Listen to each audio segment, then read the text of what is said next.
আসসালামু আলাইকুম। আশা করি সবাই ভালো আছেন।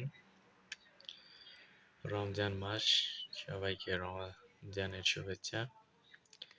আজ অফিস থেকে আসার সময় এক চৌধুরী হঠাৎ গাড়ি থেকে ডাক দিল, তো এগিয়ে গেলাম। যাওয়ার পর আমাকে সে ইফতার দিল, সেটা আপনাদের দেখাচ্ছি।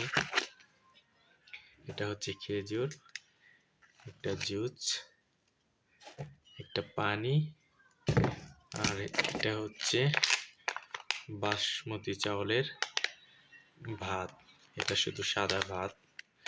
সৌদিরা ওরা এসবই খেয়ে থাকে বেশিরভাগ। দেখুন, এটা ভাত। তো আমি প্রায় 2 বছর চলে সৌদি আরবে আসছি, আজ প্রথম কেউ ইফতারি দিল। ভালোই লাগলো যা দিয়েছে, আলহামদুলিল্লাহ। যদিও আমরা বাসাতেই বেশিরভাগ ইফতারি করে থাকি। আজ তো সবাই ভালো থাকবেন, দোয়া করবেন। আল্লাহ হাফেজ।